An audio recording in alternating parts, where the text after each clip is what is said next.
নমস্কাৰ পুনৰবাৰ সকলোকে ডিজি ইনফো আসাম চেনেললৈ স্বাগতম জনালোঁ।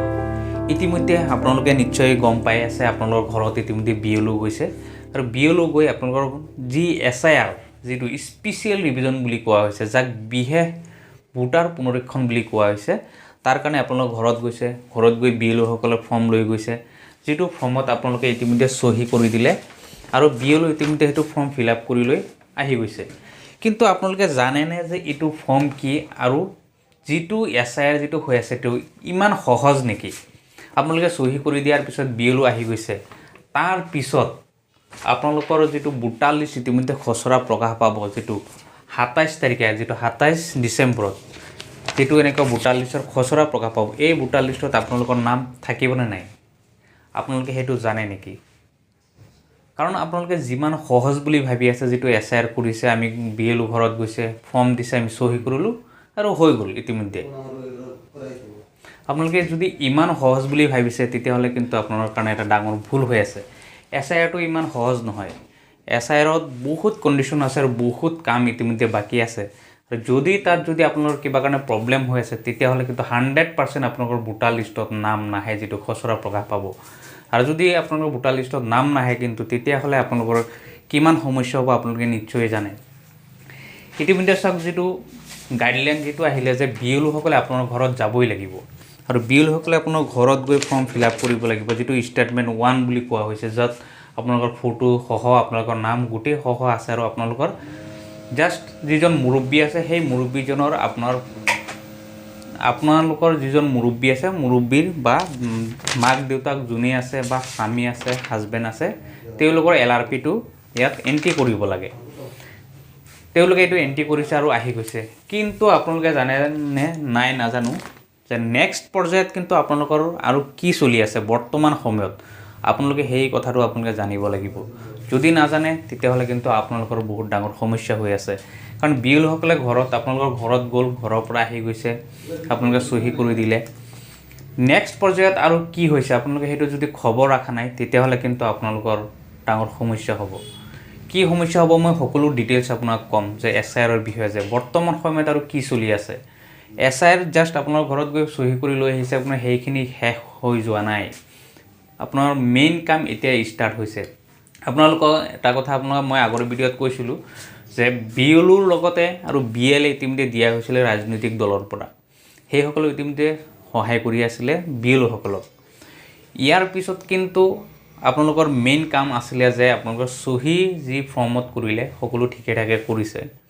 যদি কৰিছে আৰু সকলো তথ্য পাতি আপোনালোক ঠিকেই দিছে, আপোনালোকে ভাবি আছে, কিন্তু আপোনালোকৰ অজ্ঞাতে সেই বিএলও হওক বা যিবিলাকক ইতিমধ্যে ৰাজনৈতিক দলে এপইণ্ট কৰিলে বা ৰাজনৈতিক দলৰ পৰা যিসকলক দিয়া হৈছিলে তেওঁলোকে পুনৰবাৰ কিন্তু ভেৰিফিকেশ্যন কৰি আছে, য'ত তেওঁলোকে ফৰ্ম ইতিমধ্যে ফিল আপ কৰি আছে, যাক ফৰ্ম 7 বা 8 বুলি কোৱা হৈছে। মই আগৰ ভিডিঅ'ত কৈছিলোঁ যে ফৰ্ম 6, 7 আৰু 8 কি, কিন্তু আপোনালোকৰ ঘৰৰ পৰা আহি যোৱাৰ পিছত এই ফৰ্ম 7 আৰু 8 ইতিমধ্যে ফিল আপ কৰা হৈ আছে।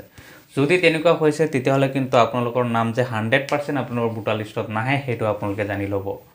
আপোনালোকে যদি এইকেইটা আপোনালোকে কেনেদৰে ছল্ভ কৰিব, কাৰণ বিএলও যদি আজিলৈকে আপোনাৰ ঘৰত যোৱা নাই তেতিয়াহ'লেও আপোনালোকে কি কৰিব লাগে। যদি বিএলও আপোনাৰ ঘৰত নাযায় তেতিয়াহ'লে কিন্তু আপোনালোকৰ সেইটো সমস্যা হ'ব। আপোনালোকে যদি আজিলৈকে বিএলও আপোনাৰ ঘৰত যোৱা নাই, আপোনালোকৰ এতিয়ালৈকে মানুহ বাকী আছে এণ্ট্ৰি কৰিবলৈ, তেতিয়াহ'লে কিন্তু আপোনালোকে বিএলওৰ লগত যোগাযোগ কৰিব লাগিব প্ৰথম অৱস্থাত।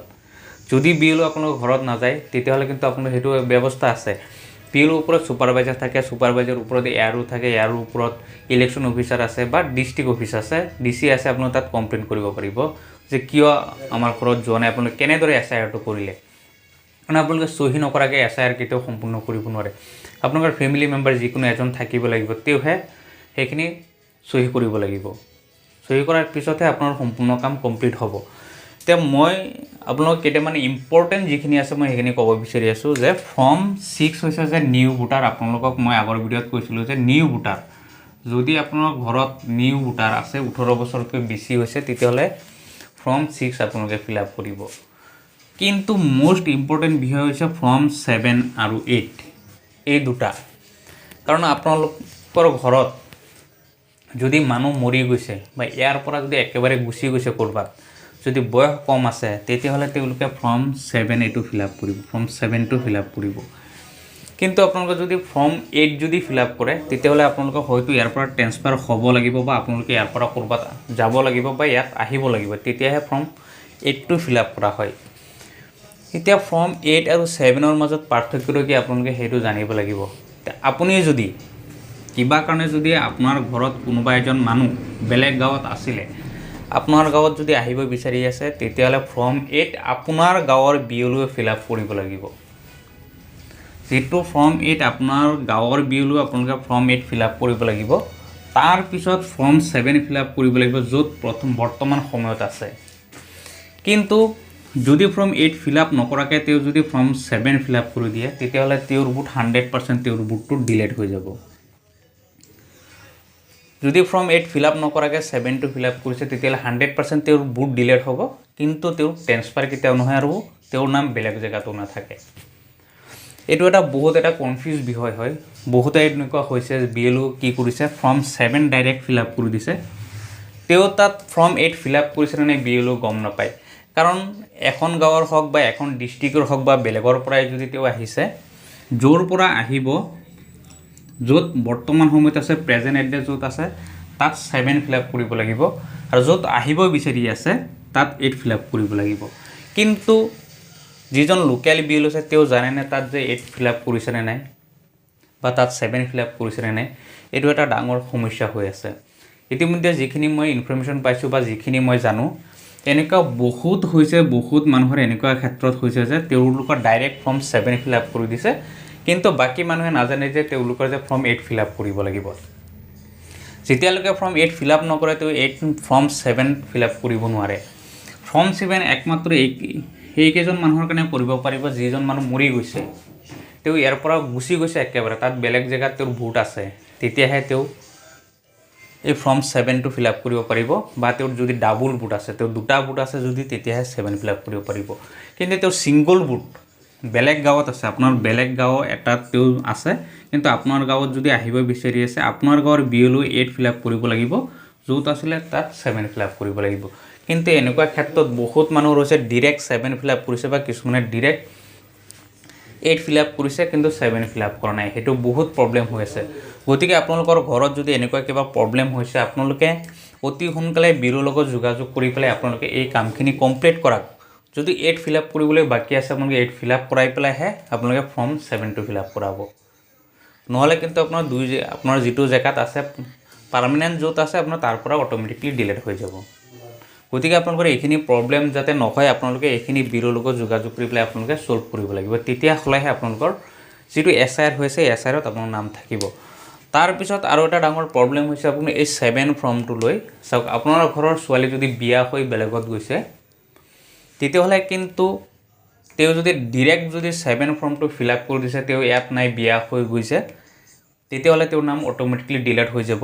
কিন্তু তেওঁ বিয়া হৈ যোৱা হাজবেণ্ডৰ ঘৰত তাত যদি ফৰ্ম 8 ফিল আপ নকৰে তেতিয়াহ'লে তেওঁৰ ভোট কেতিয়াও নাথাকে। কাৰণ বৰ্তমান সময়ত এই কণ্ডিশ্যনটো এটা হৈ আছে। চাওক, BLO ইতিমধ্যে ফৰ্ম 7, 8 ইতিমধ্যে জমা দিলে, সেইখিনি ইতিমধ্যে ছাবমিট কৰি দিছে ইলেকশ্যন অফিচত। কাৰণ লাষ্ট ডেট হৈছে 20 তাৰিখ। 20 তাৰিখৰ ভিতৰত তেওঁলোকে সম্পূৰ্ণ কাম কমপ্লিট কৰিবই লাগিব। 20 তাৰিখৰ আগতে কিন্তু ফৰ্ম 7, 8 বহুত BLO ইতিমধ্যে জমা দি দিছে। জমা দিয়াৰ পিছত কিন্তু চাওক, কিছুমান ৰাজনৈতিক দল সেই ৰাজনৈতিক দলৰ পৰা ইতিমধ্যে অৰ্ডাৰ দিছে যে প্ৰত্যেক বুথৰ প্ৰত্যেক মানুহটো তেওঁ চেক কৰিব লাগে কোনটো ঘৰত মানুহ নাই, কোনজনী বিয়া হৈ গৈছে, তেওঁৰ নামটো 7 ফিল আপ কৰিবলৈ BLO ইতিমধ্যে তেওঁলোকে প্ৰেছাৰাইজ কৰিছে। বা সেই ৰাজনৈতিক দলৰ মানুহকেইটাই কিন্তু তেওঁলোকে ফৰ্ম ফিল আপ কৰিছে বা ভোটাৰ লিষ্টত তেওঁলোকে এইবিলাক কাৰেকশ্যন কৰি আছে বা তেওঁলোকে মাৰ্ক কৰি পেলাই কিন্তু এইবিলাক ইলেকশ্যন অফিচত জমা দিব। যেতিয়া ইলেকশ্যন অফিচত জমা দিব তেতিয়াহ'লে আপোনালোকে নিশ্চয় জানে যে SIR কি হৈ আছে, কিমান লাখ মানুহৰ ইতিমধ্যে নাম ডিলেট হৈছে, কিমান মানুহৰ নাম ইতিমধ্যে কেঞ্চেল হৈ আছে আপোনালোকে জানে। বিহাৰ হওক অন্যান্য ষ্টেটত যেনেদৰে SIR হৈ আছে, সেই SIR ক্ষেত্ৰত কিন্তু এনেকুৱা ডাঙৰ সমস্যা হৈছে, নাম কাটি গৈছে কিন্তু তেওঁলোকৰ নাম উঠা নাই। সেইটো কিয় হৈছে আপোনালোকক মই কৈ আছোঁ যে যেতিয়ালৈকে আপোনাৰ নাম যদি বেলেগ ষ্টেটত আছে বা বেলেগ ডিষ্ট্ৰিক্টত আছে, বেলেগ গাঁৱত আছে, তেতিয়া কিন্তু আপোনালোকে ফৰ্ম 8 ফিল আপ কৰাৰ পিছতহে ফৰ্ম 7 ফিল আপ কৰিব লাগিব ডাইৰেক্ট যেনেকৈ কৰিছে সেইকাৰণে কিন্তু এই মানুহবিলাকৰ নাম ইতিমধ্যে ডিলিট হৈ গৈছে ইতিমধ্যে চাওক যেটো মই আগৰ ভিডিঅ'ত কৈছিলোঁ ইতিমধ্যে চাওক ভোটাৰ তালিকাত এতিয়ালৈকে প্ৰায়